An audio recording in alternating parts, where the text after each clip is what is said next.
Today's Tuesday reflection falls on the anniversary of the first lockdown that came into force as a result of the pandemic we knew to be sweeping across the globe. It was a year ago today, March the 23rd, that everything shut down. The streets became eerily silent and we were all urged to stay at home.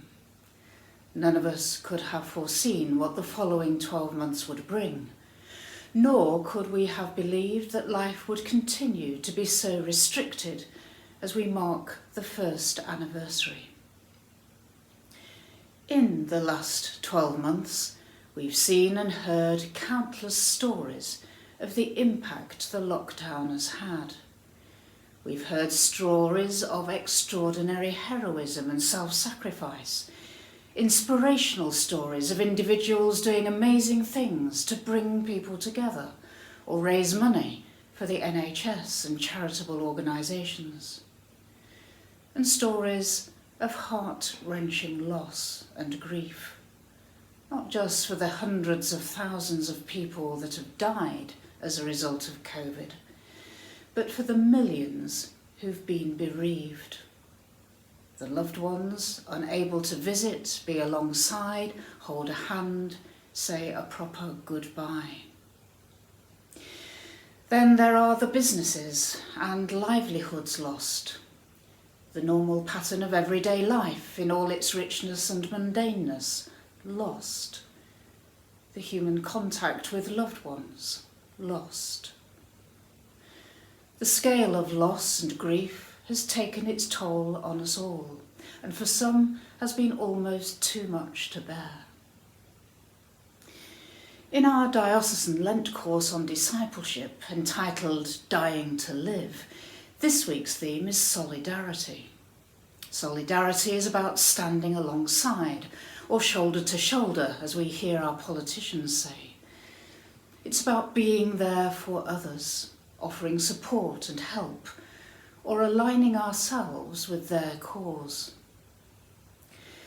When we look at the life of Jesus, we see someone who regularly mixes with the poor and those who have no status.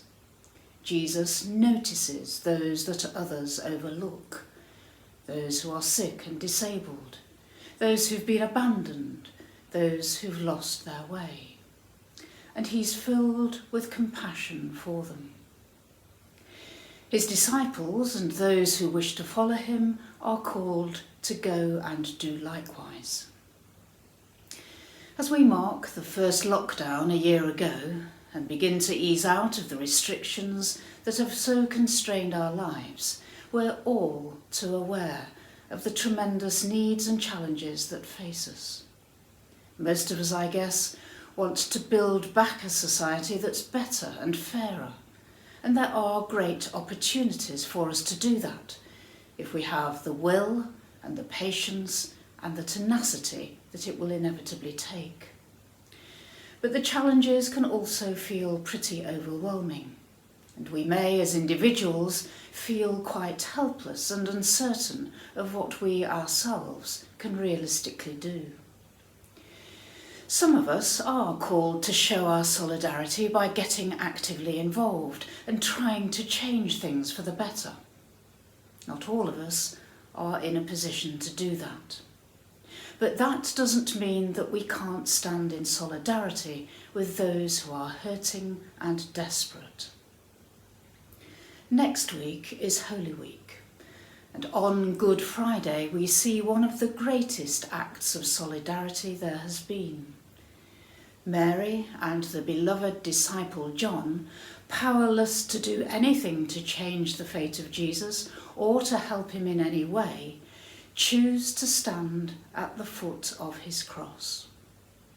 Whilst that doesn't change anything on one level, on another it changes everything, and must have brought tremendous comfort and strength to Jesus as he hung there. In the awfulness of those hours, Mary and John stayed alongside. The sight must have been almost too much to bear, but they were there for Jesus, showing their love and demonstrating their care and devotion despite the risks to themselves. We too can be alongside.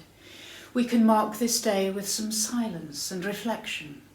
We can hold the sense of pain and helplessness before God in prayer.